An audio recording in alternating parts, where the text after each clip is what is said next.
Okay, people. So today I am joined by, well, prolific film and story creator and award winner, Lisa Jackson. Lisa, thank you so much for your time. I really appreciate it.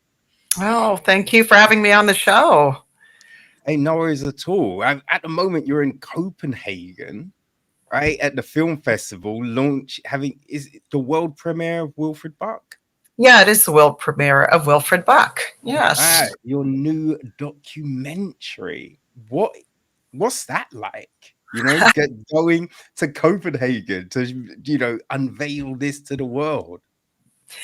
Well, I have to say it's pretty special. I've been making films for a long time. I'm Indigenous from Canada. So my mother was Anishinaabe, which is an Indigenous group around the Great Lakes area. My reserve that she came from is near Detroit, but on the Canadian side, so quite far south in Canada. Right. And having made predominantly Indigenous subject matter films my whole career, I find sometimes they don't necessarily translate into Europe. But so for me to be able to world premiere it in Europe and kind of have the conversations that I've had here has been really special. I'm a lot more familiar with the North American audiences. And so I'm kind of thrilled. And it's also given me a nice broad perspective on the work that I've just made. That's an interesting thing you just said there, right? The films didn't necessarily, get picked up the rest of the world. Like, two things. Why do you think that is? And what do you think has changed to, give a larger audience to this kind of material? Yeah. It's a really good question. I feel like as time goes on, I'm going to have a better and better sense of exactly what the prevailing winds are that are shifting things. But I'll take a stab at it. And what I've been told by a couple of folks, filmmakers around the festival circuit, is that there's a growing sense of a kind of reckoning with Europe's colonial past, which was worldwide. And a kind of, I think in the past, there might have been a sense like, oh, this is kind of a North American story, if it was, a Native American or Indigenous story from Canada or the US. Whereas now I think the sense that there's a crossover and a relatability to the idea of colonizer and colonized, and maybe Europe taking a little bit of a closer look at that history maybe has provoked some interest. But I also want to say that I think I have Wilfred Buck himself a lot to thank for that, because he truly is extremely charismatic, no matter where you're from or, how familiar you are with the Indigenous history. He's really, I think audiences are really connecting with him just as a person. Yeah. Yeah, I mean, it's an interesting one, I feel, because, watching this, I wasn't like, I don't understand, right? I'm not First Nation, so this is going over my head.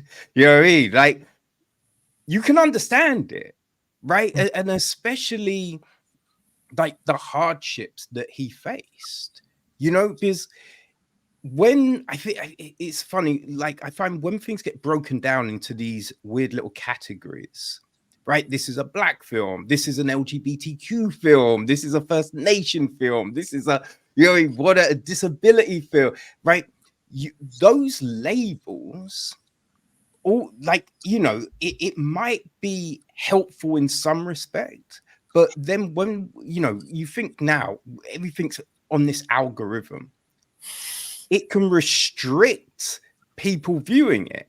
Because if you haven't ticked a certain box, maybe that's not showing up in your feed, Yeah. And I think there's a problem with that, because these films, they're so relatable, as I said, and it's interesting because there's stuff in here that there's some stuff I'd forgotten about, and then there's some stuff I just did not know. I didn't know. It's funny, like there's a lot of parallels to the Aboriginal people of Australia. Mhm. Like with the children being taken away from their parents, that false adoption, like I think the forced Christianity upon the people. I mean, that goes through my heritage, like so many different.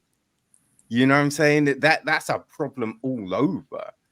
Yeah. So these things, you watch these things, and you might not be from that background. You might not be from that, you know, set of peoples, but I think you can understand it. So I'm just really happy that, this has, got that global push, because now I had the opportunity to see it. So it's great in that respect. Yeah. Mm. Yeah. I think what you say is very true. Instruments of, power and over people. They may vary a bit around the world and historically in different places, but they're the same tools, right? Yeah. They're a dispossession. Very often they're an invalidation of the cultural practices of the people who are being colonized or displaced. So I think you're right. This is in so many ways not new. It's just an application in a different place. And I think one of the pieces as a filmmaker who's looked at the different my mother attended a residential school, which in Canada was 100-year plus um, policy where Indigenous children were taken into church-run schools, taken away from their parents. And in fact, my mother was taken away when she was 5 until she was 15. And, this really marked my life and my growing up. My very first short film that I ever made in 2004, 20 years ago, was about my mother's story and my relationship to her and how that affected how I saw myself as a person and as an Indigenous person. And I really felt dispossessed from my culture. And in many ways, my filmmaking practice has been an exploration, not just of the traumas, because I have been really committed to that since it so deeply has impacted my life and my family's life. And so exploring violence against Indigenous women or what it means to be taken away from your family, this has been incredibly important to me. But in tandem with that, and I think growing in the way that I look at my filmmaking practice and my artistic practice, because I've also done virtual reality and installation, has been now increasingly a sense of like, how do I connect with these deep, rich cultural aspects that they tried to take away and they didn't succeed, although they did a pretty good job in terms of, they were trying to sever the relationship between parents and children. And the phrase that was used by the government in Canada was they were trying to take the Indian out of the child. And so to do that, but to remove them from their home. And so although Wilfred didn't have this exact story, what they did in his family's case is they removed them from the land where they lived traditionally. They pulled them into a town that was very racist. They weren't going to get a job anywhere really. And so they were thrown into poverty. Everything that they knew was taken away from them. And there was a spiral downward, which would happen to anybody under these circumstances. And of course, the film tells this story, but I think importantly, it tells about the reclamation. And this is something I felt very connected to and inspired by. And I'm still, like I say, that I worked on this film for 6 years. And as I was shaping the film was shaping me. There was so much to learn. And there's a phrase that I've used or a term that I've come across that I feel like in some ways talks about a way that I had looked at, what does it mean to take children from their families? What does it mean to take people from the land? There are these various dispossessions or to become impoverished because you can't access a job. No one's going to hire your kind. There's segregation. But there's also, and this is what Wilfred's so passionate about, is something called cognitive imperialism. But really what it is a colonizing power or another power coming in and saying, the way we look at the world, whether that's Christianity or you should have a job and, not be out on the land just harvesting and being primitive, etc. That these ideas were considered primitive and they should be replaced by something more progressive. And I think that, luckily the mainstream now is starting to recognize the deep knowledge and wisdom within Indigenous ways of looking at, ecology, and even in my film, which is, I think, somewhat new in the conversation, is the idea that ceremony is part of a valid way of coming to knowledge within Indigenous cultures. And certainly Wilfred, his life story is, he went to university, he learned all the Western ways, he's traveled and talked to people about their stories and navigation and how the seasons roll with the stars. But there's also an element of it which is spiritual and is connected to ceremony. And that is included within the idea of knowledge. It's not that everything that happens in your head and what happens in your heart and what happens in your spirit is separated out, as we often do in Western culture, but they're really integrated from an Indigenous way of looking at our place in the world. Yeah, no, it's fascinating. Like there's that part, I think it's towards the end, and Wilfred is invited to the university, and he's sitting on the stage, and I think it's something Earl, the professor who's talking to him. Yeah. Yes, and he's like, it's really fascinating because I went and I watched Wilfred talk about, the stars and everything like that. And it was because we don't do it like that. So it was kind of very foreign to see it spoken about in this context and in this way. But I then realized, seeing how everyone else was absorbing it, that, I should try and absorb it and change the way I think about this stuff. But it was just like, it's that age-old thing, right? Where certain kids don't get on in schools. And it's not necessarily the kid, right? It's just, there's this form of education that just does not always translate to everyone. And so the way, Wilfred and the First Nation may teach stuff, right? You can look at it and go, that's wrong. But it's just like, is it wrong if people are absorbing that knowledge? Right? Is it wrong when people are able to gauge and understand these ways of learning? No. Or do we need to change the way we educate? Right? And it's not saying, look, rip it all up, burn it down. No, but understand people learn in different ways. So why don't you kind of, I don't know, in the first few months, gauge how kids learn and then go, you know what, this pathway sounds like it's for you, or you should go this pathway, instead of just going, there's only one way to do it. Like, learn from all these different cultures and ways of learning and go, hey, we think this fits you. That just seems like the logical way of doing it. And it's something that kind of really hit home watching this documentary. Wow. That's really interesting that you pick up on that. A big difference I've found with Indigenous ways of raising children, kind of across cultures, because of course Canada isn't one Indigenous people. There's 50 languages and many different groups, but there is a commonality that is very different from a lot of other cultures, and that is that children are often given quite a lot of freedom.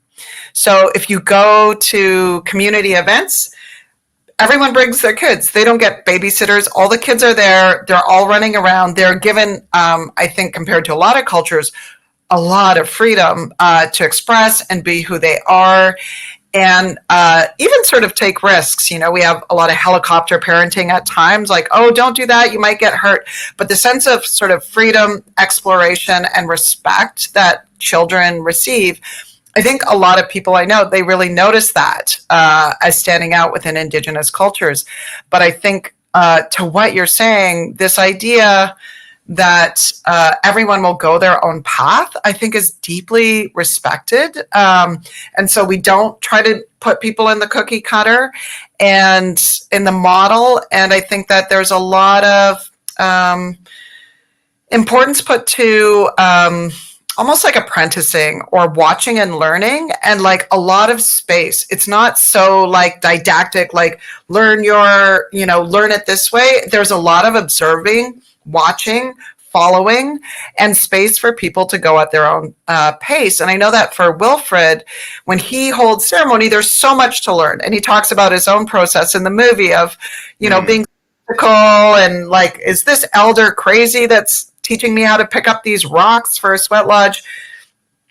But when you are around, and you do see this in the film, he's passionate that young people feel very welcome in any environment, whether he's teaching about the stars or building a sweat lodge. And you can feel it in the film, but it's everyone that I talked to would say about Wilfred, I'd say, oh, what do you think about, what kind of guy is Wilfred? And everyone would say, oh, he makes you feel so comfortable, like you belong. And I know that's really critical in a culture, I would say, and even in my career, like this sense that you're self-made, you're an individual, you're like forging your path, you have to impress everybody. It's very individualistic.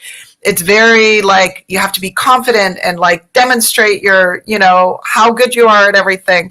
And it's many things are quite different. Like there's a humility, there's a sense of community. There's, real leaders make everybody feel comfortable. They don't demonstrate their leadership by being the one in charge and at the top and telling everyone what to do. So watching Wilfred lead in these various contexts, I've seen him, whether it's in a university or teaching about the stars or like 100 people gathered to do ceremony. He has such a gentle way of showing his leadership, and he's often quietly just sitting and looking around and watching, and then over breakfast sort of saying, maybe we should do this. And, he really is, anyone would say, he's kind of, the person who is leading things, but his style of leadership is so empowering to others, and it's so gentle and humble and full of jokes and laughter. And I really tried to include that in the film, because why should knowledge just be whether it's sacred knowledge or knowledge about the stars, why should it be so important and like, everybody be so serious? So there's always a ton of laughter, and that is extremely Indigenous. And, even today I was giving a talk at the festival, and I picked some clips, and I made sure to include Wilfred cracking jokes, because I think we have this idea of what a wise elder is, and they're very solemn and they never laugh and they're very stoic. And Wilfred couldn't be further from the truth. Like, he can be very wise and he can be very serious, but he cracks jokes. He'll pick up a guitar and sing a Led Zeppelin song. Like, he is just everything, everywhere, all at once, kind of. Yeah, no, it definitely resonated, right? I thought, you've got the bit where he's showing everyone the stars. He's like, you see the W? You see the W? You know what that stands for? And he was like, what is it? Oh, what's it mean? He's like, Wilfred. and everyone's just laughing. And he's walking through, and the way everyone's just like, hey, just greeting him, right? Like that, you can't fake that, right? The way you could see everyone responding and gravitating to him, right? You can get people, when someone walks through, just say hello, come over, but it all looks fake. It looks engineered.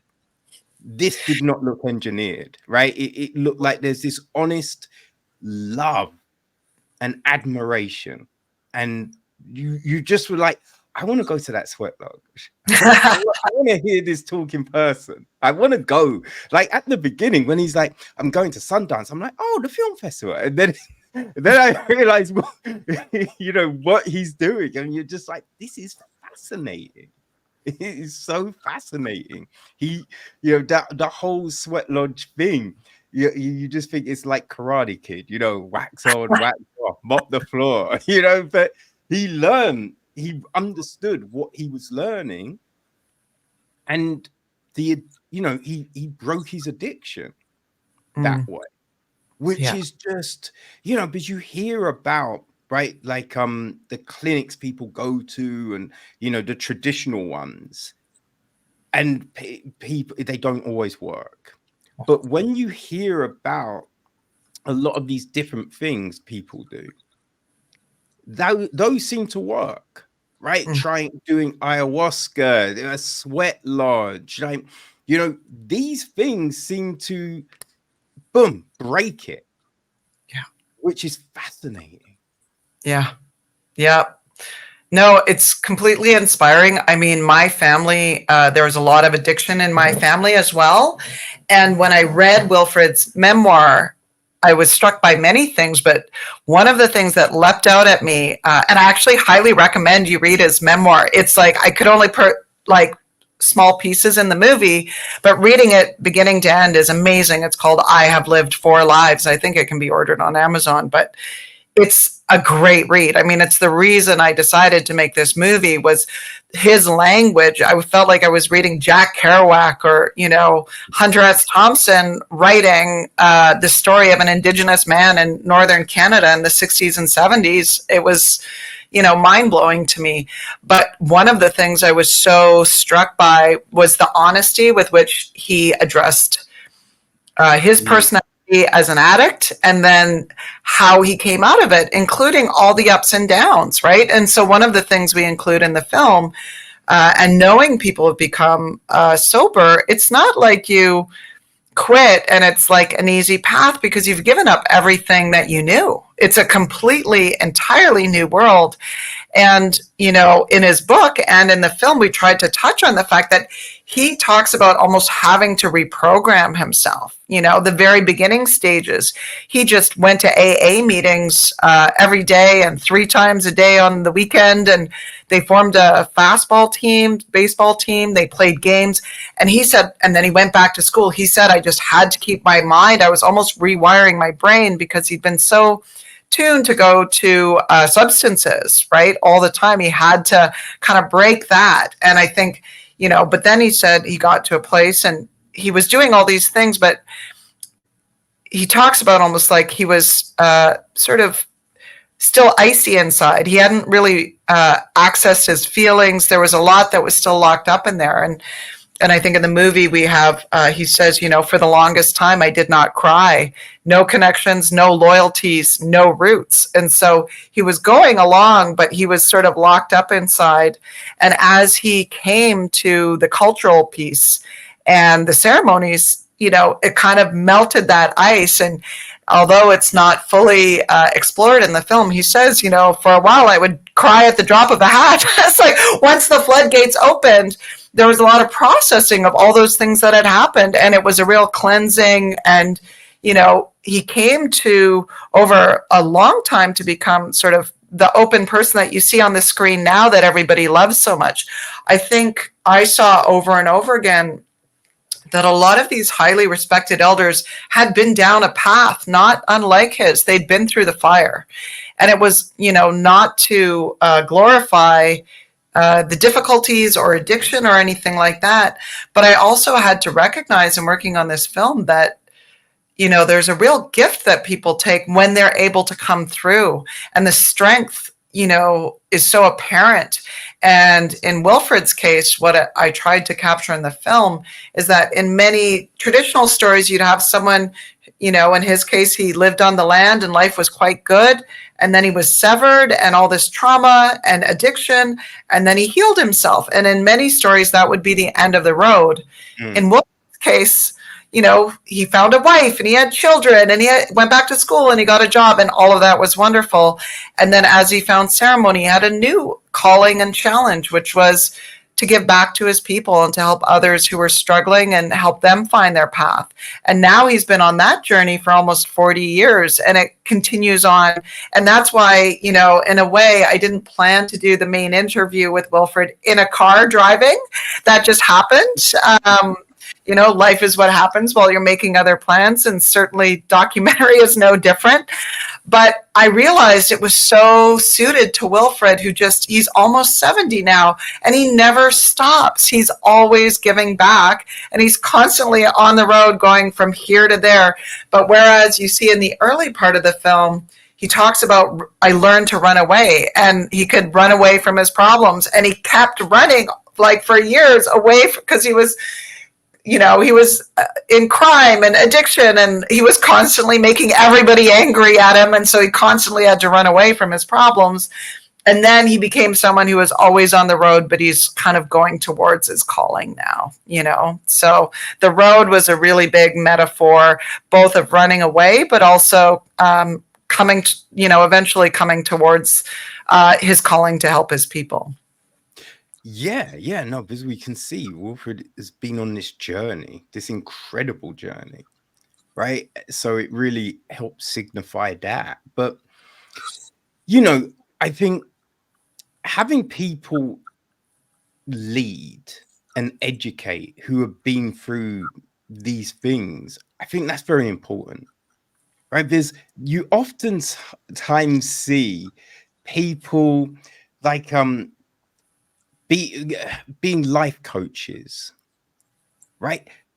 There's a lot of times you see like young ass people being life coaches, and it's just like, what do you have to bring here?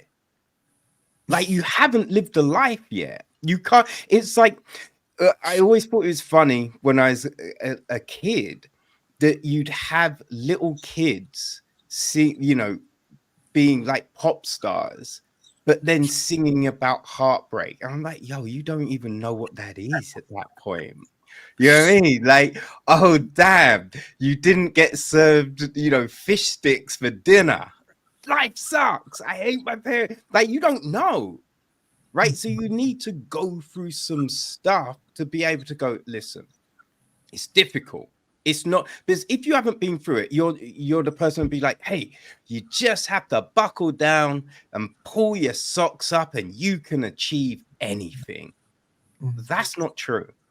Yeah. You can work really hard, but you might not get to where you want to be, right? Yeah. But you need someone that's gone through the thing to be able to give you that honesty, to be like, okay, what are you trying to do? Yes, difficult. You might, on the first 2 occasions, 3 occasions, you might fail. But if you can keep going, you might get there. But that's not the end of it, right? You don't give up then. You have to keep on pushing like you haven't achieved it yet. Because the minute you relax, it could all fall away. You have to keep on pushing. Like, you need someone to be able to give you that honesty. And these people like Wilfred can, because they run through that furnace, right? They've done it. And so I think it's so valuable that we get to hear from these people. That's, you bring up a really good point. When we did one of our test screenings, there was someone there who I think had been through alcoholism and come out.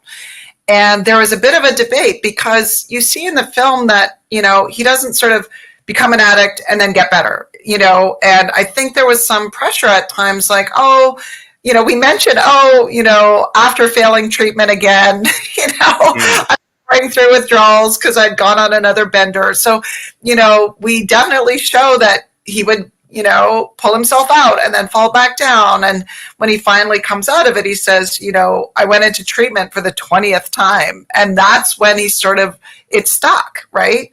And someone that we were showing the film to had struggled with their own addiction issues said, watching this, I really appreciate seeing the way there's ups and downs. This really is what it's like when you're trying to pull yourself out.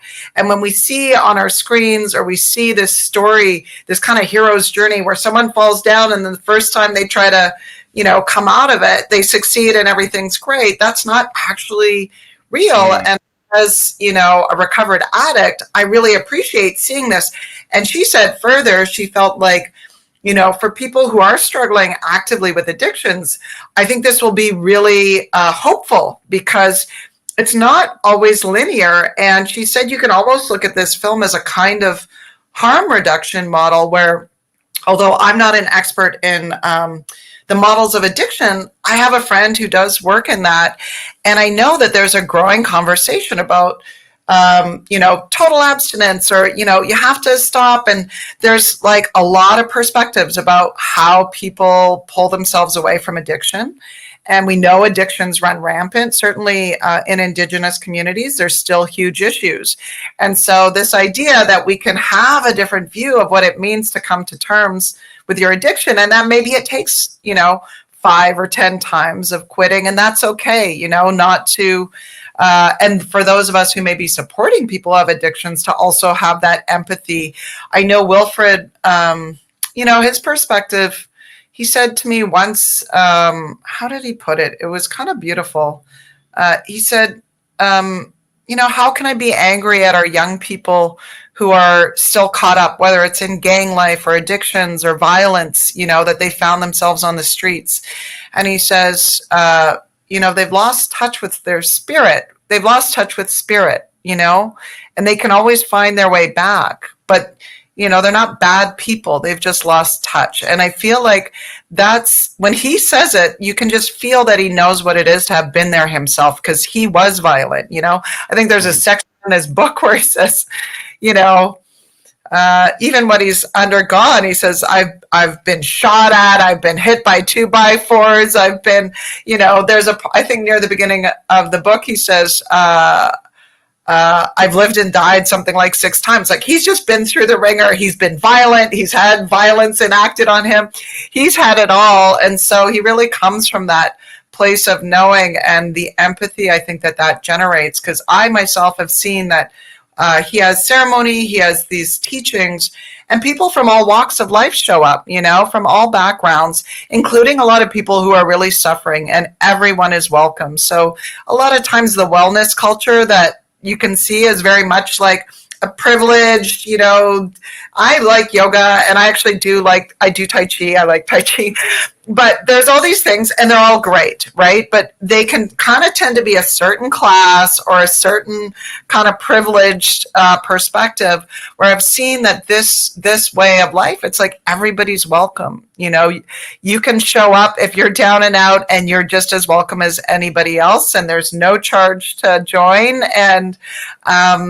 And in fact, I've seen people who really have found their healing through ceremony from very difficult backgrounds. And it's one of the most hopeful things I think I've seen. We're living in challenging times in so many ways. And to have spent years with Wilfred and the teachings that he carries is honestly one of the most hopeful experiences that I've had. And I say it's kind of one of the greatest privileges. I am continuing to learn from Wilfred and the film. And now that we're just launching, I'm in a very particular moment as we speak, because the first audiences are witnessing it. And I have to say, I'm kind of happily overwhelmed by the way it's connecting with people. And, someone said to me, "Oh, watching this film, it makes you want to heal yourself." And I was like, wow, that's amazing. So I'm honestly in a very contemplative state of mind of just seeing how people are responding to the work that I've kind of been so deeply inside of for the last 6 years. Well, that's just fantastic that, you're getting those responses from the film. Like, it kind of feels, though, that, like you are destined to be here. Because when you think about it, your first film's called Suckerfish. And in this, like, Wilfred talks about the sturgeon and that impact. So these fish have led you to each other in a way. Yeah, you're very perceptive. What's funny is, so the word is I'm Anishinaabe, and the word in Anishinaabe-Moan, our language, for sturgeon is Name. And in Cree, which is Wilfred's language, which is a neighboring, very similar language, is Nemeo. And the Indigenous word for suckerfish is Nameben, like a little sucker, like a suckerfish. So it's a mini sturgeon almost. And until I was almost done the film, that my sister said to me, well, yeah, sturgeon, like we're suckerfish, like Namaben and Namay. And I was like, oh my God, I did like all these years and I hadn't thought of it. But I'll tell you a story even further, because it's really funny that you say that the fish led me to this, because the way that this film came about was that it's a bit, I won't take too long with this story, but honestly, it was the summer, I believe it was 2018, and I was reading a book. And I don't even remember what the book was. It was a bit dry. I think it was sort of academic. But at some point, this word sturgeon was there. And I'd certainly heard of sturgeon. I'd seen the word sturgeon written before. That, like, I don't know why, but in this particular time I read it, it literally kind of leapt off the page at me. It wasn't what they were saying about it. It was actually the word, almost like it was 3D, kind of jumped out at me. And I suddenly was like, oh yeah, sturgeon, they're a cool fish. And I Googled sturgeon, and I immediately just became utterly fascinated by sturgeon. I was like, wait, they can grow to be 200 years old. They can grow to be 18 feet long. They have an exoskeleton. Like, there's so many kind of scientifically very interesting things about sturgeon. Like, their mouth is like this vacuum that extrudes out, and they vacuum up stuff off the bottom of the rivers. And I just got, and then their history also kind of blew my mind, because it was very similar to, I felt like it was very similar to an indigenous history of North America, in that they were everywhere. They were very common. People fished them. They were considered by some communities to be a kind of a royal fish. They were like highly respected fish. And you can understand, like, these things could grow to be 15 or 18 feet long. Like, that's incredible. Older than us. And then, and I know that traditional stories of sturgeon often would talk about them as kind of almost like an ancestor, because they would grow to be so old.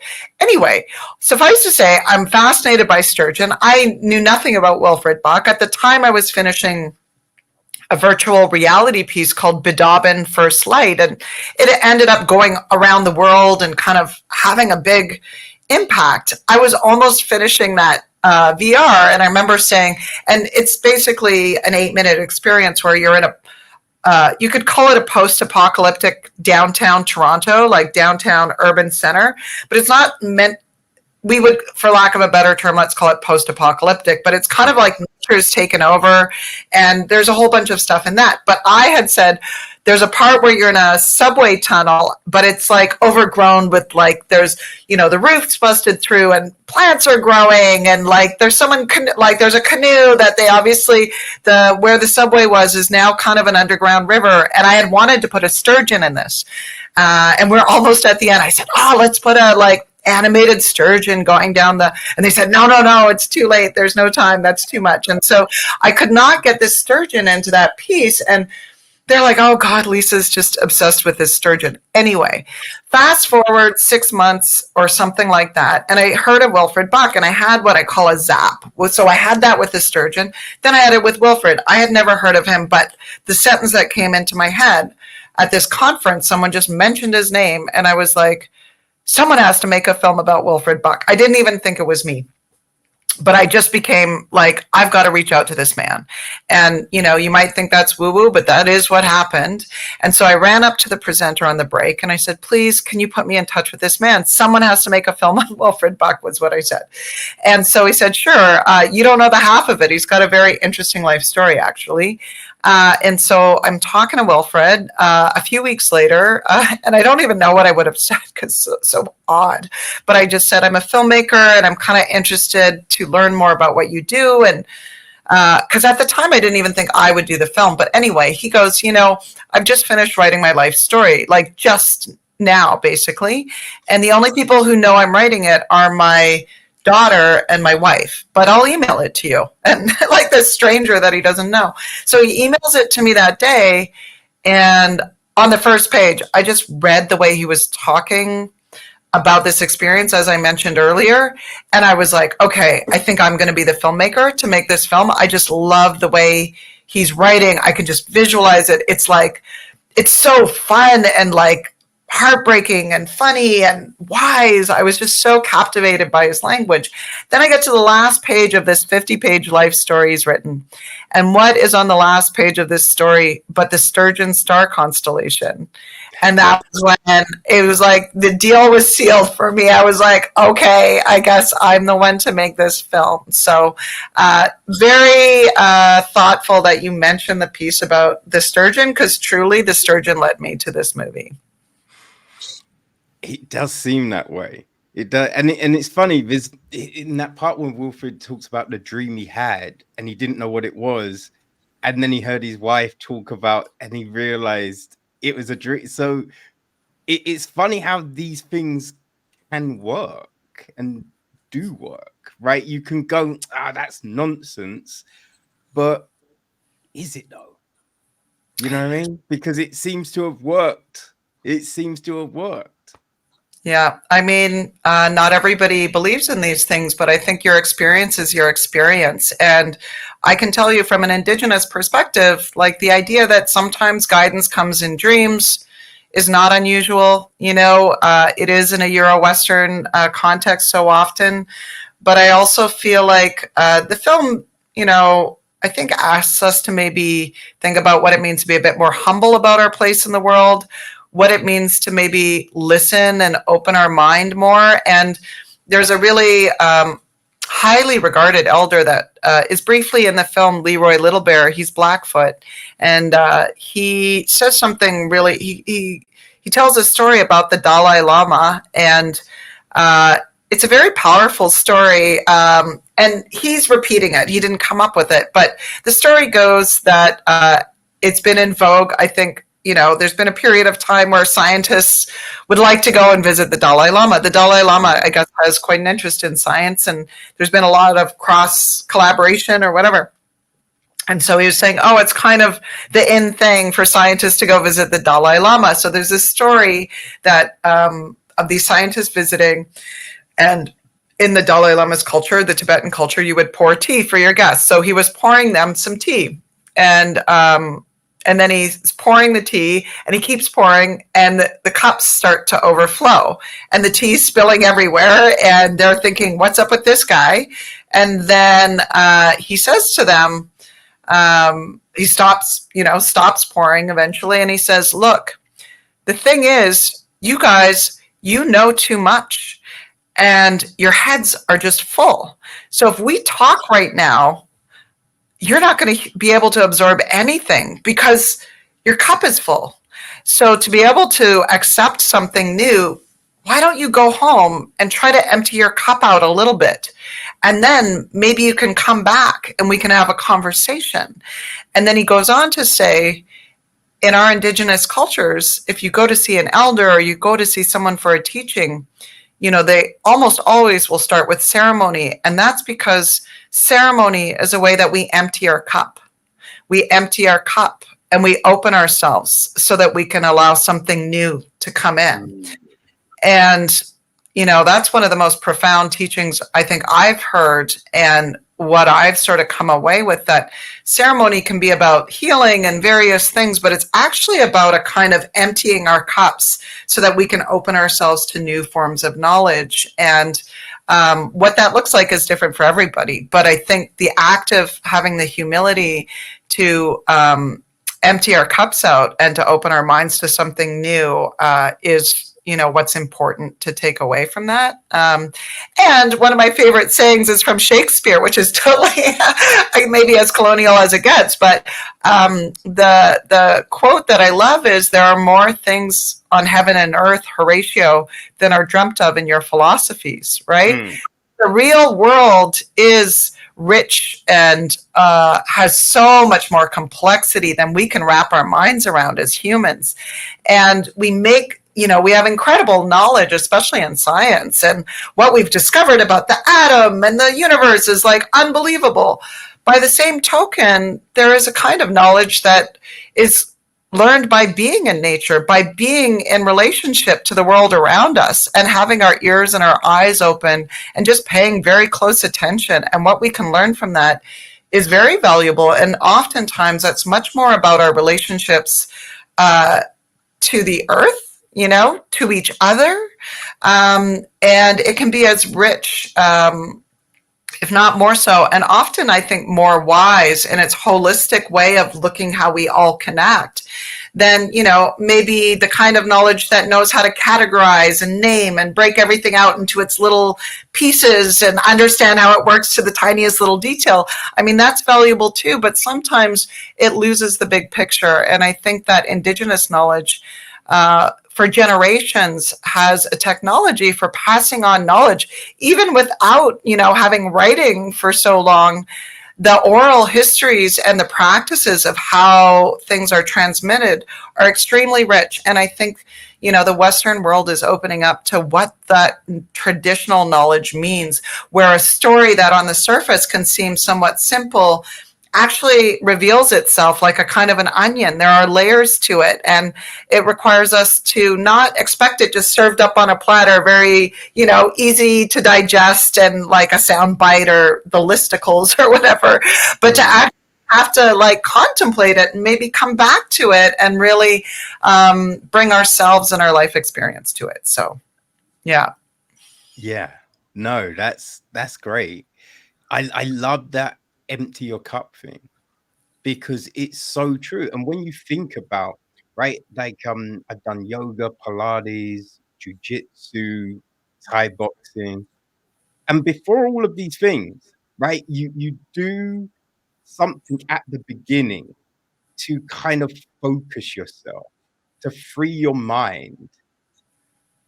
And you think that's the thing, right? You're not meant to go into those things all like, the day's been rubbish. Oh, this is happening. I've had an argument with my girlfriend. I'm hungry. No, you're meant to clear your mind, right? But the rest of life, we just go into it. We're just like, it was rubbish getting to work today, but fine, I'm opening the spreadsheet. I'm gonna do, we don't clear our minds, but we go into these other things with these full cups. So it's a fascinating thing that I think you don't always think about, right? Even if you might do it in one aspect of your life, you don't carry it across to the other things, and that's so valuable, right? And I feel it's not just emptying your cup, right? But it's freeing it from restriction. Because you might have an empty cup, but sitting down with someone and hearing them talk about something and be like, that's not true. Right. But if you're free of restriction, you can be like, that's interesting. Right. Because when you think about different religions and all of this stuff, everyone has a tale of flood. Every single one has a tale of flood. Right. There's all of these different parallels, right? You can look at like cave paintings and First Nation stories and African stories. There's talk about aliens and getting knowledge from these other people across the board, right? And from groups of people who would not have met. Right, at times when there's definitely no phones, there was no postal service. So how have these different groups of people across the world got similar stories? Yes. So it's just like there's these restrictions we put on things, but if we were more open, how rich could things be? Like when Wilfred talks about the constellations, right, and saying like, you know, we have talked about these things for centuries, but when you have these things that occur every millennia, things like Halley's Comet, how can you then say that this group of people only started at this point? Because how would they know about this thing that happens only every 100 years, 1,000 years, these kind of things? So it's very, it's so interesting because we put these labels on things, right? A bit like LGBT, black films, Indigenous films, these kind of things. Like we want to put labels on, like this is this old, this is this old, and we're now finding how none of that's true. Right? I saw something just the other day, and they're like, the universe is so much older than they thought it was. Right? There's you look at the carbon dating of the Sphinx and the pyramids, a lot older. You can see the water damage that shows, like they've dug up ruins of buildings that showed there was stone structures long before anyone even thought there were stone structures, stone tools before they thought there were stone tools. But we want to say that there's these things that aren't true, that don't exist. But we need to move these shackles that are holding us back from understanding and learning and appreciating, just because it's not written in, this book that we revere, doesn't mean it's not true. And I think that's a big thing that really kind of jumped out at me from your documentary, from hearing Wilfred and all of these other people talk. It was just like, yo, man, they've managed to remove these shackles. This is so interesting. You've just reminded me of something that I didn't at the beginning of the film, at the Q&A we just had at the screening. Someone asked Wilfred near the beginning of the film, and it's from his book. It says, he says a whole bunch of stuff about his life. I'm a fresh out of the bush, partly civilized, colonized, displaced people, and it's like great sort of beat poetry. And then at the end of it, he says, this is my reality fiction. And so somebody said, what does that mean? This is my reality fiction. And I had never asked him that. I love the line, and it worked really well because my film is, a hybrid of sort of dramatic reenactments and documentaries. So I was like, yeah, reality fiction, there's sort of a relationship there. But, one of the things that he said, well, part of what that is that I was given a fiction of what I was supposed to be. And I was told who my people were. I was told what we believed. I was told how we were supposed to be. And the dominant culture came along and told us, this is who you are. And this is, so I think, when he was very young, it was a very repressive, this is who you are. But then as he got older, it was that he was reading these books in university written by, say, anthropologists or whatever, describing, this is what the Cree believe. And he didn't feel often it was actually that reflective of what he knew from the inside, right? And so the books were not an accurate reflection of what he knew their culture. So he said, oh, this is my reality fiction. In a way, it's like I had my reality, but there was this fiction that was also being put upon me, right? And I had to navigate that. And I was like, oh my God, I can't believe I'm still learning new things. But I think it today actually, it's funny, here I am in Copenhagen, and we refer to our revered older people in Indigenous communities as elders. And that means not just that they're older, but that they've followed a path of knowledge. And you were talking to this before, like, what do you actually know? Why have the authority to speak? But the very idea of an elder is somebody who really has devoted themselves to learning the ways of the wisdom, really. And that's such a, almost in our cynical world, like a barely used term, but it really is about wisdom, kindness, truth, these very core ideas that are still important in our communities and what elders try to embody, including Wilfred. But when it came to Copenhagen, the description in the book said he's an elderly Cree man, and an elderly and elder are like two totally different kind of connotations. And so I had to explain, because I don't know that this idea of an elder was so, known here, what that all implied. And I was saying, not only does it sort of speak to somebody who's devoted themselves to kind of truth, it's different in every culture, but really kind of devoting yourself over many years, like in Wilfred's case, almost 40 years of following this path. But there's a kind of service that's embedded within it and a contribution back to community. You don't just do all these things so that you can, be enlightened and have your best possible life. You do it so that you can give back. And I think that's a really big piece. And I actually look around at the world today and, there's so many ways that I think we feel isolated. We feel helpless sometimes in the face of all the crises that we're facing. And I think there's, while I'm not advocating everybody go off to a Sundance or a Sweat Lodge, but I do think that there are teachings that are about a kind of wisdom of how do we work together in groups? What does real leadership look like? Leadership that works. And I know Wilfred will say, 20 years ago, I was bumbling along a little bit and there was infighting and there was gossip and people because human nature, right? Like we don't work well together in groups so often. And so learning what true leadership is takes time. And usually you're an elder by the time you figure it out. And so I feel like this idea, whether it's, connected to specific Indigenous teachings or not, that there are ways that we can pursue knowledge, not just for our own self-improvement, but to kind of come together and create like bigger circles of whether it's healing or activism for things that we want in the world to try to make change.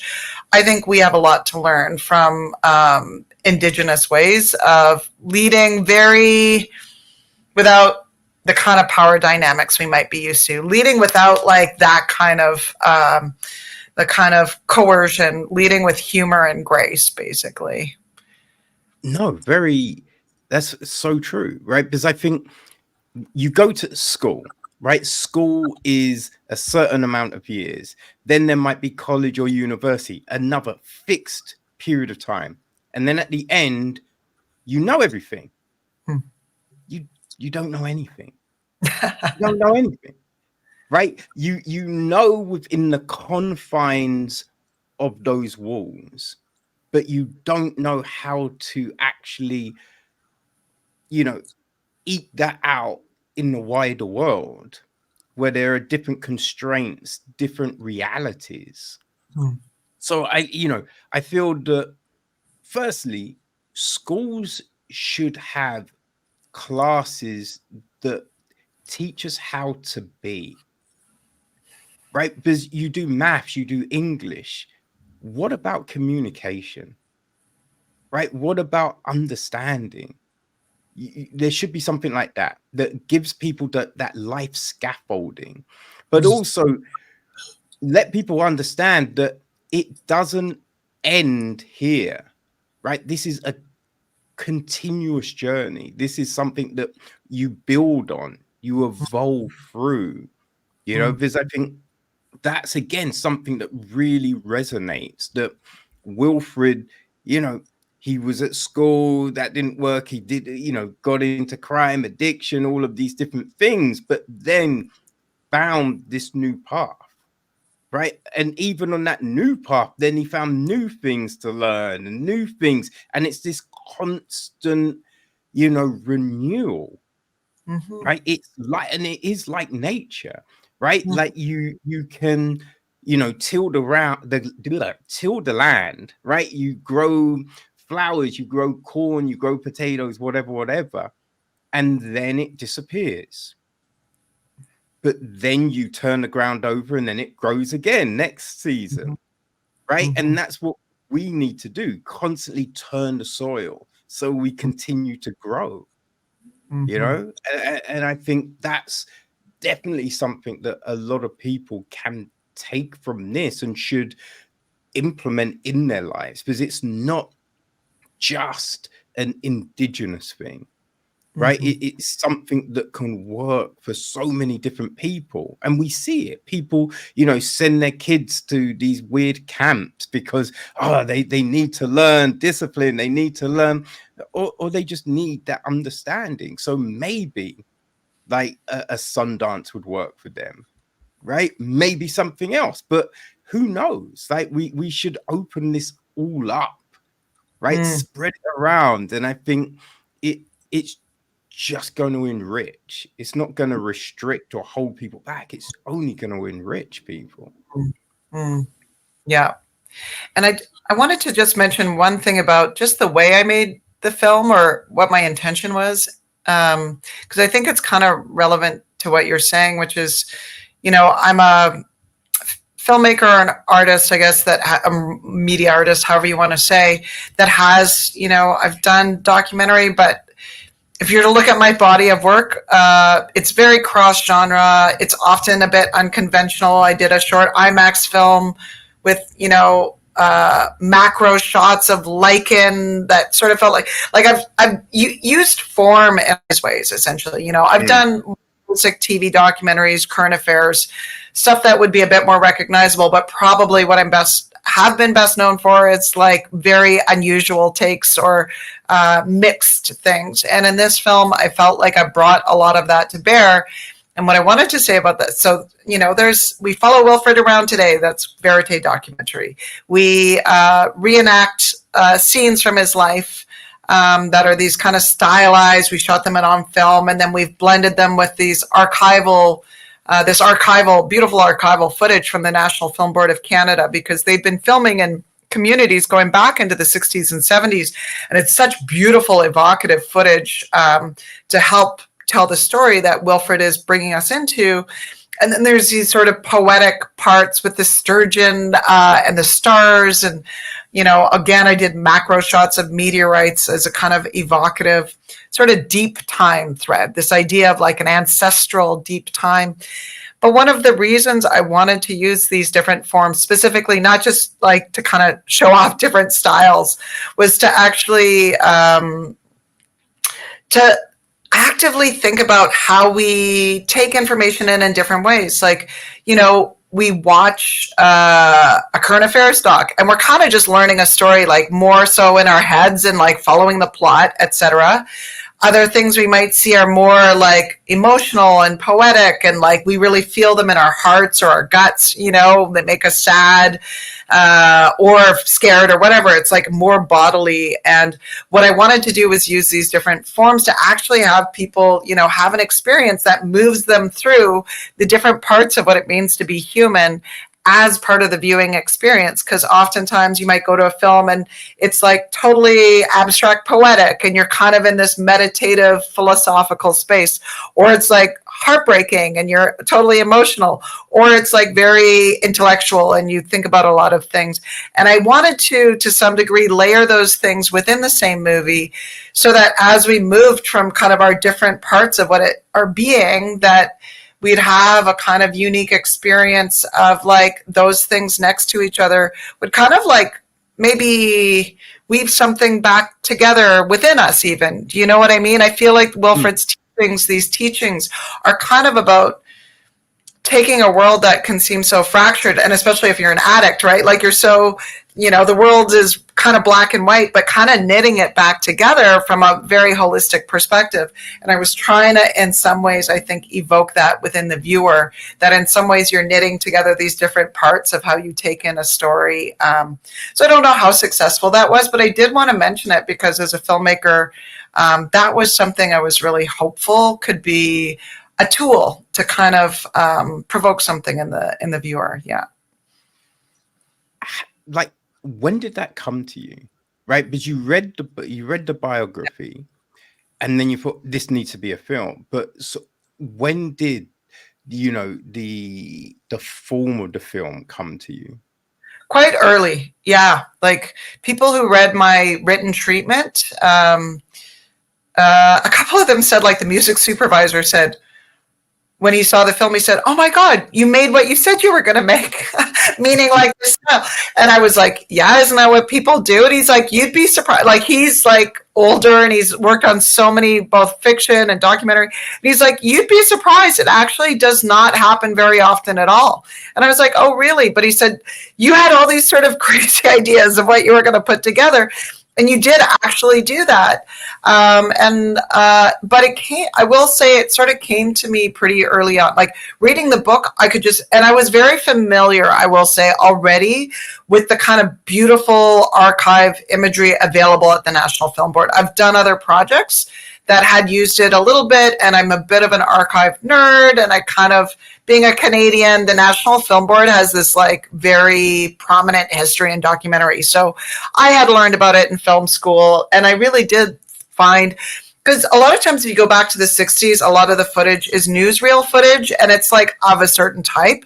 But the film board, we have this incredible heritage of material that's like, was really kind of artists or, going off to explore with their cameras, even into these remote communities, Indigenous and non-Indigenous in Canada. And so I find I knew about that stuff and I already loved it. And so I already had this sort of mental archive as I was reading his material. But I also, if you look back at my work, I've several times done these sort of stylized reenactments that are very evocative. So I'm very experienced with those. So I could kind of see those working together. And then when I read his star stories specifically, which, pop up throughout the film, I could imagine this other kind of more poetic atmospheric.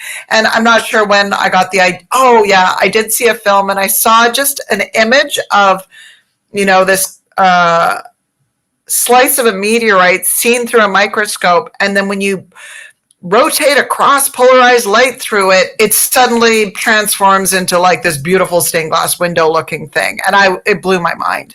And I just saw one fragment of it. And as soon as I saw that, I was hooked. And I contacted meteorite experts, and we went to Harvard and MIT, and we ended up filming those parts which accompany the star stories at the Royal Ontario Museum in Canada in Toronto. And they graciously allowed us to come into their basement for 3 days and work with all these samples of meteorites under the microscope. And it was, the nerd in me was so happy and excited. So I hung out with these scientists who knew about meteorites, and we geeked out for 3 days. It was awesome. But yeah, I mean, things change. I wouldn't say I knew the entire film. There was an evolution, absolutely, but I think the form really did stay true to what I had started with. That's fascinating. Yeah, no, I think watching it in those different formats it keeps you gripped, right? It keeps you immersed in everything. So yeah, no, you did a fantastic job. Fantastic job. Like I thought it was also a thing that I thought was really interesting was Wilfred talk about the addiction. Because I think in the past you hear things, like Indigenous people like drunk and getting up to no good and all of this kind of stuff. But it's you understand the addiction. Like when he's talking about his father and they, moving, and he just got depressed because he couldn't find work, right? Mm-hmm. And the only places that kind of accepted people were bars, Mm-hmm. right? And you'd be like, that makes so much sense, right? It's like people were pushed towards addiction. Mm-hmm. It's like when you look at the States and how they put alcohol and drugs into the neighborhoods, Mm-hmm. right, to get people addicted. And it's a similar thing. It's like this forced upon addiction. So it's just like, how do you separate yourself from that? How do you break those chains? Mm-hmm. So it's another fascinating, I feel, revelation that breaks stereotypes. It breaks these, things we've been told in other media throughout the years. So yeah, no, that was another really, I think, profound moment of the piece. There's a really interesting, he's a doctor that does a lot of speaking now. His name's Gabor Mate. He lives in Vancouver in Canada. And he's actually quite well known now. But he has written a great book on addiction called, oh no, I'm going to forget the title. You might have to add it to your podcast. In the Realm of the Hungry Ghosts. I knew it. Okay. Anyway, I think he's an incredible, wise person. And one of the things he worked extensively with addicted people in a neighborhood in Vancouver called the Downtown East Side. I used to live in Vancouver, and it is got a lot of addiction there. It's like well known Oh yeah, I around. walked through that part. Oh, you did, yeah. I did. Like we had no we were me and my friend we just done a big 4-day conference at the conference center, and after the conference our work was like you know you can fly back whenever.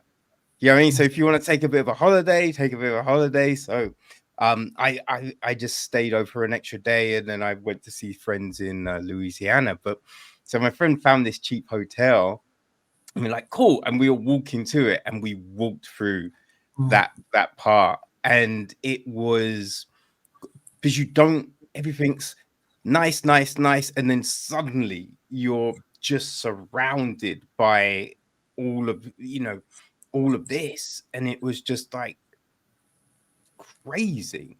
Mm-hmm. Yeah, it's a Well, crazy I mean, kind of part of this the Vancouver. Dr. Gabor Mate spent years working with that population of people.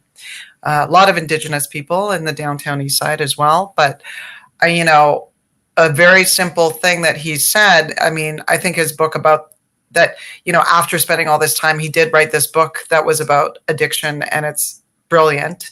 But a simple thing that he has said is like, don't ask why the addiction, ask why the pain. And so the book really unpacks actually how trauma actually changes our neurochemistry.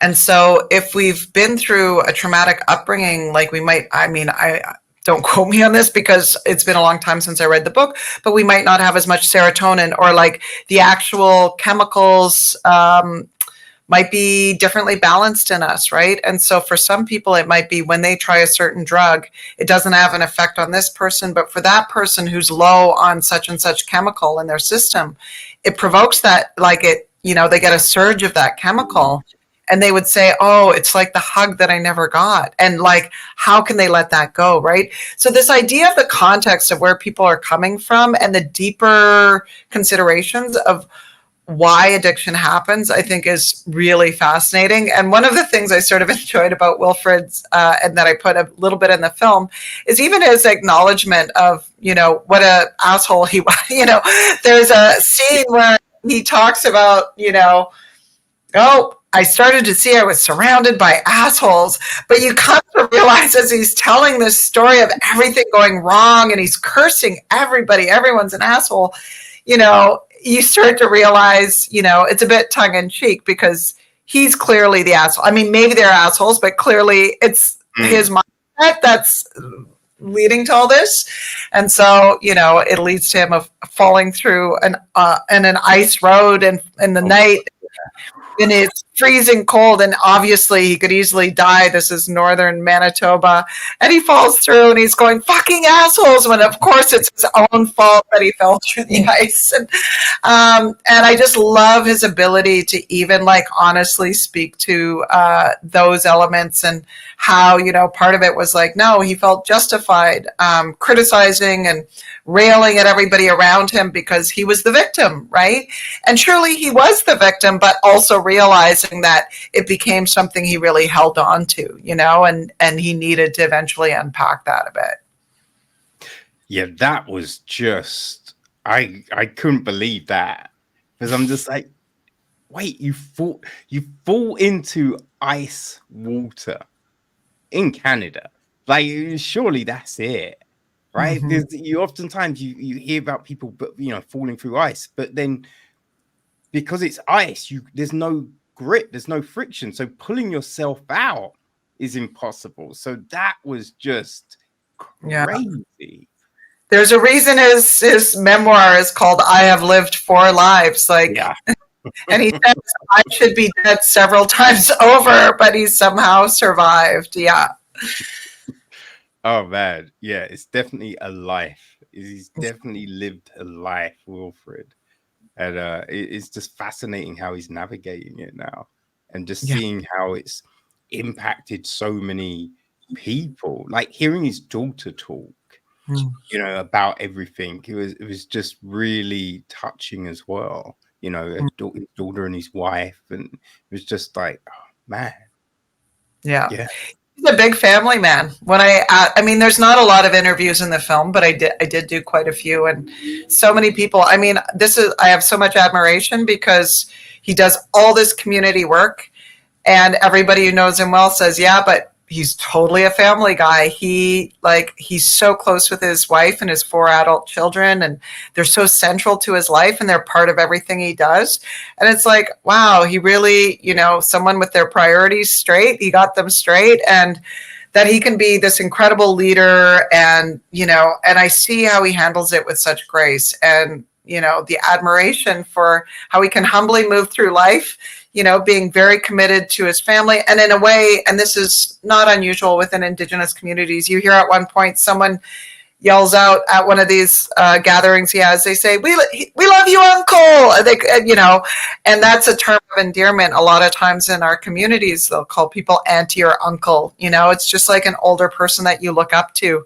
And so this idea, so many people that are within his community, they say, oh, I call him uncle, or I want to call him uncle, or, there are people that they've actually sort of, even though they have their parents alive, they've been sort of adopted by Wilfred and his wife, Connie, and they really take that commitment seriously. So just to see how many people's lives, and having talked to people, I could have made the film a lot longer, which I didn't, but when people have told me about how selflessly Wilfred and his wife have entered into their lives and helped them out of addictions, or help them to really get their lives on track, it's just stunning. And they just are so humble, and that is how they live their life. And I was at a gathering recently, and they honored Wilfred and his wife Connie. They did something called a blanketing ceremony. You wrap a blanket, you actually see it in the film, you wrap a blanket around someone, and it's an honoring. And they were honored. They immediately turned around and picked up a bag, and they had all these gifts, and they started giving them to other people and started honoring them immediately. And that just says it all, that they accept all the praise and all the recognition, but it's not about that. It really is about, they just keep doing the work and contributing. And I think in a world where so often, it's hard to get by, or, we can all feel like we don't have enough. There are these people who just give and give and give and give, and I think if we can take some of that into our own lives about what it means to really be contributing to our communities, that's a wonderful thing.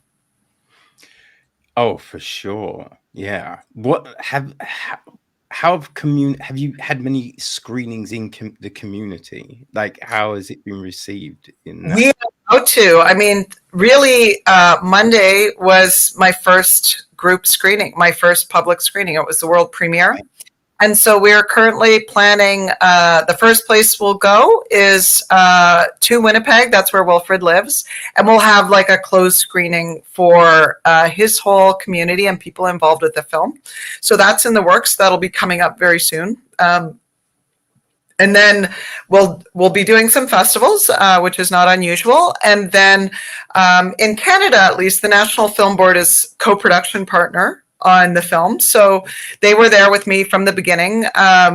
And they're the distributor in Canada, and they're amazing at getting films out into community. I mean, they're amazing distributors, but particularly from the community perspective, they have done incredible, and they've really committed themselves to also reaching out right into Indigenous communities, which are often very far apart.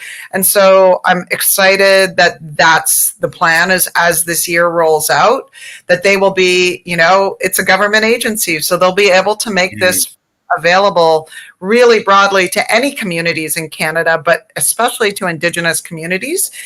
And so there's a whole plan for how it'll come out over the year, and then it'll eventually go on television as well. We have a couple of broadcasters in Canada, Crave, and one that's called APTN, which stands for the Aboriginal People's Television Network. So Canada is unique amongst only, I think, 2 or 3 countries that have an Indigenous television network. And so we're really lucky, and those will go on television. And then, yeah, we'll see where else the journey of Wilfred Buck takes the film. But I'm really excited for the rollout.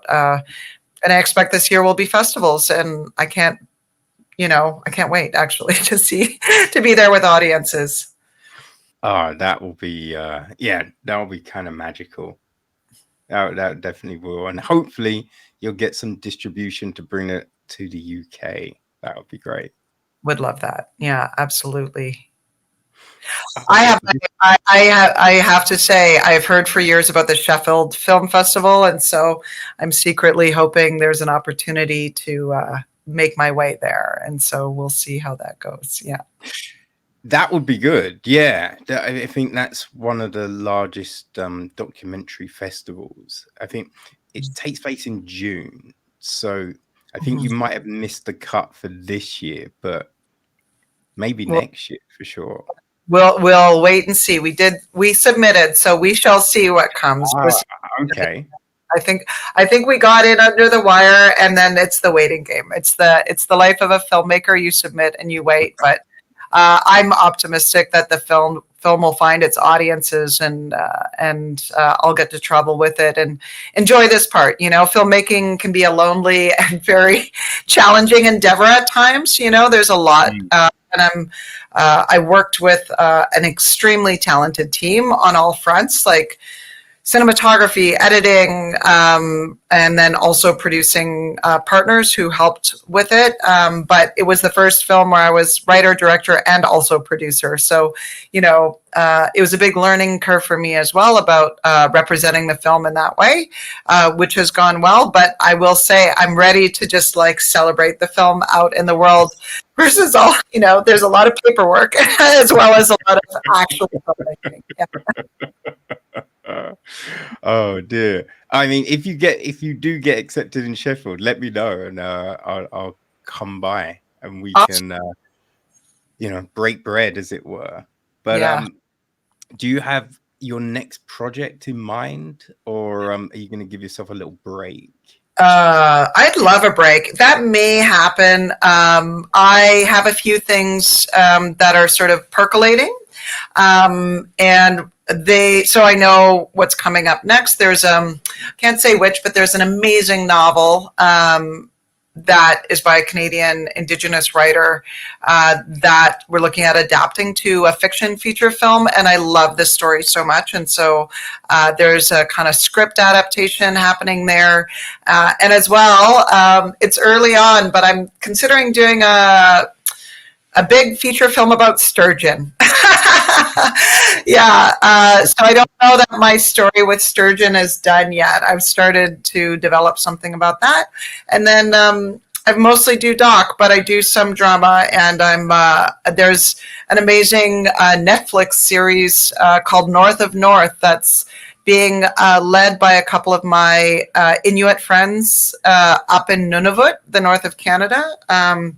There has never been a show up there before, and I may be directing, I think I am going to be directing an episode of a comedy series that's set up in the far north tundra of Canada, which is a huge privilege and an honor, because I think they're making history, making the first Inuit-led comedy series, Netflix series up, and it's called North of North. So, I think that will become available at some point to audiences, and I'll contribute a piece, just an episode. So that's kind of what's next for me. Sounds like you've got a lot on the plate, which I'm going to say is a great thing, because I love Wilfred Buck. So I am definitely, anticipating what will be next. So hopefully, once something's ready, you'll come by and we can have another conversation, because that would be incredible. That would be amazing. And I think one thing I want to mention, just to plug for fun, I have for those who are interested, I was talking about archive. There's a 5-minute short film on my website, which is door3.ca. So the word door, the word number, and then the number 3.ca. And there's a short film that we released September of last year called I Pity the Country. And it's kind of a music video. It's a music film. It's this incredible song that when I was asked to make a film / music video for it. And I thought at the time, oh, I'm pretty busy. I don't know. And then I heard the song and I'm like, I have to do this. Just like, no question. It took me a little while, but together with a Métis artist in Canada, Connor McNally, who's an amazing director and editor, we made this 5-minute short and we just put it online for free. And it's a really rousing 5-minute. The song is incredible. It's by this Anishinaabe musician named Leanne Simpson, who we all revere. She's like an academic. She's a musician. She's just like can do it all really well. And she asked me to make this film. So I just want to mention, in case your listeners or your viewers are interested, to check out like a little taster 5-minute. There's a very powerful and sort of beautiful short film called I Pity the Country on my website. And it can give you a little sort of peek. It's not exactly like Wilfred Buck, but if you look at it, you'll recognize some of the archive and a similar vibe. They kind of live in the same world a little bit. Awesome. Well, people, the link to that will be on the website, so make sure you go take a look. Oh, it sounds fascinating. I can't wait to check that out for sure. Yeah, wear good headphones. The song is awesome. Oh, great. Yeah, no, I will definitely take a look. Okay. This has been tremendous, Lisa. I really appreciate, sparing me your time, because I know you're in Copenhagen. You're doing screenings. You got a screening tonight. So screening because it's in less than half an hour. So our second screen is coming up. Yeah. So yeah, thank you for your time. I really appreciate it. People, go. If you see Wilfred Buck playing at a festival near you, go check it out, because it's just going to enrich your life. Go follow Lisa. And yeah, Lisa, thank you. And as I said, come back. When you're ready to talk about your next thing, please come back, because I've loved this conversation. I really have. Thank you for all your thoughtful words. And it's a real privilege to talk to you. And I so appreciate how deeply you connected with, the things the film was saying, and your generosity of conversation is just awesome. So thanks so much, Kevin. Oh, I'm just talking on what I was able to watch. So it's all you. It's all you. Thank you. Okay. Thanks so much. All right. Enjoy your screening tonight. Okay, I will. Okay, take care. Take care. Bye. Bye-bye.